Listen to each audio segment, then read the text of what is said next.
ঈদের দিন উত্তপ্ত জীবনতলা। দক্ষিণ 24 পরগনা অন্তর্গত জীবনতলায় খুন হলেন ব্যক্তি। দুই পরিবারের মধ্যে বিবাদের জেরে এক ব্যক্তিকে রড দিয়ে পিটিয়ে খুনের অভিযোগ। পরিবারের দাবি ফিশারির আল নিয়ে গন্ডগোলের জেরেই পিটিয়ে খুন করা হয়েছে ওই ব্যক্তিকে। এলাকায় ব্যাপক উত্তেজনা, ধরিয়ে দেওয়া হলো আগুন। খবর পেয়েই সেখানে পৌঁছালেন ক্যানিং পূর্বের বিধায়ক শওকত মোল্লা।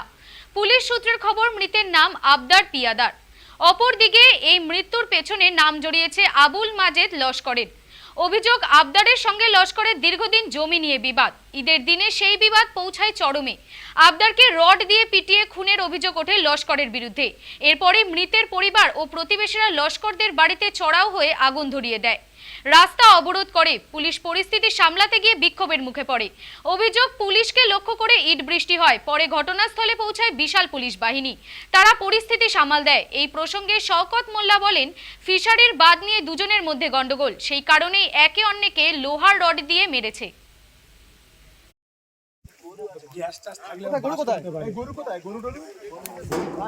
মধ্যে গন্ডগোল, একটা ফিশারির পাঁতি, সেখান থেকে রড মেরেছে।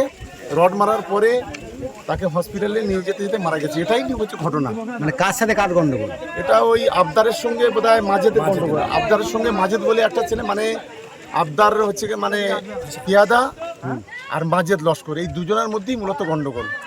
এদের একটা ফিশারি করে, সেই ফিশারির একটা বাঁধ সরু সীমানা নিয়ে দুজনের মধ্যে গন্ডগোল। এটা কি দীর্ঘদিনের গন্ডগোল ছিল? এটা এর আগে থেকে ছিল সামান্য। হ্যাঁ, আবদারের মাথায় রড দিয়ে মেরেছে। এই তারপরে এই আগুন ফাগুনগুলো কারা জ্বালালো? আগুন এখন কারা জ্বালানো তো বুঝতে পারছি না। এই পুলিশ ইনভেস্টিগেশন চলছে। ওর নাম হচ্ছে আবদার পিয়াদা। আচ্ছা। আর যে মেরেছে অভিযোগ, তার নাম হচ্ছে মাজেদ লস্কর, যার বিরুদ্ধে অভিযোগ।